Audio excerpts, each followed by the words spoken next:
Elections అయిపోయాక మోదీ సర్కార్ petrol diesel రేట్లు పెంచుతుంది. సామాన్యుడి జేబుకి చిల్లు పట్టం ఖాయమని చెప్పిన విపక్షాల మాటలే నిజమయ్యాయి. ఇంటర్నేషనల్ మార్కెట్లో క్రూడ్ ఆయిల్ రేట్లు పెరగకపోయినా ఇండియాలో మాత్రం పెట్రోల్ డీజిల్ ధరలు రాకెట్లా దూసుకెళ్ళిపోతున్నాయి. జస్ట్ ఒక 2 వీక్స్ గ్యాప్లోనే ఏకంగా 4వ రేట్లు పెంచి సామాన్యుల నడ్డి విరిచారు.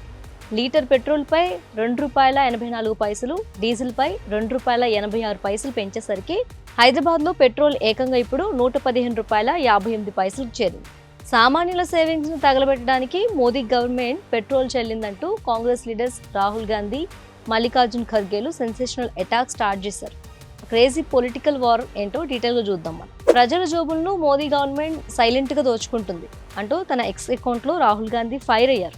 ఎలక్షన్స్ ఉన్నప్పుడు మాత్రం ఓట్ల కోసం ఇంధన ధరలను అదుపులో ఉంచినట్లు డ్రామాలాడి ఇప్పుడు ఎలక్షన్స్ అయిపోగానే విడతల వారీగా రేట్లు పెంచుకుంటూ పోతున్నారని ఆరోపించారు. ఇక ప్రైమ్ మినిస్టర్ నరేంద్ర మోదీని ద్రవ్యోల్బణ మనిషి అని కూడా చెప్పారు. దేశంలో త్వరలోనే ఒక పెద్ద ఆర్థిక తుఫాన్ రాబోతుందని తాను గతంలోనే హెచ్చరించానని, కానీ ఆ టైంలో పీఎం మోదీ కేవలం ఎలక్షన్ క్యాంపెయిన్ పైనే ఫోకస్ పెట్టారు తప్ప పీపుల్ ప్రాబ్లమ్స్ పట్టించుకోలేదని రాహుల్ గాంధీ గట్టిగా విమర్శించారు. ఇకపై ఈ ధరలు మరింత పెరుగుతూనే ఉంటాయని జనాన్ని అలర్ట్ కూడా చేశారు. ఇక కాంగ్రెస్ ప్రెసిడెంట్ మల్లికార్జున్ ఖర్గే అయితే పక్కా ప్రూఫ్స్ అండ్ నెంబర్స్తో సహా మోదీ గవర్నమెంట్ని కడిగి వారేశారు. ఈ రోజువారీ ఇంధన దోపిడీ ఇంకా ముగిసిపోలేదన్న ఖర్గే యూపీఏ వర్సెస్ ఎన్డీఏ లెక్కలను బయటపెట్టారు.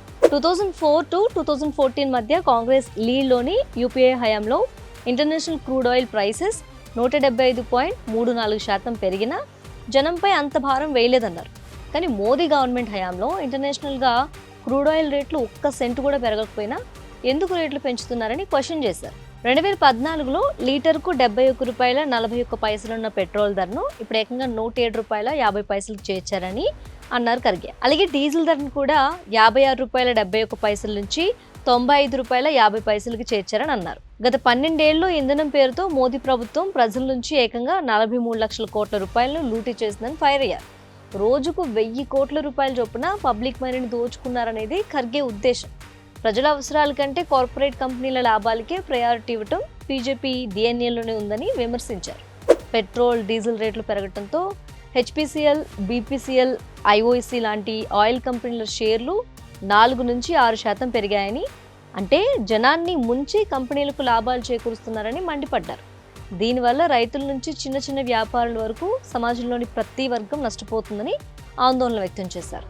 సో ఇక్కడ ఒక 2 weeks back petrol and diesel ధరలు చూసుకున్నట్లయితే May 15న ₹3 పెంచాయి ఆయిల్ కంపెనీలు.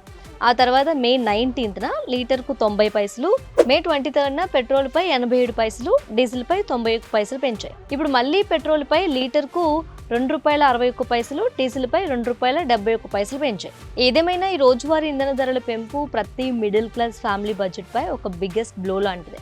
గ్యాస్ రేట్లు, పెట్రోల్ రేట్లు ఇలా పెంచుకుంటూ పోతే సామాన్యుడు బతికేది ఎలా అనేది ఇప్పుడు $1 మిలియన్ క్వశ్చన్.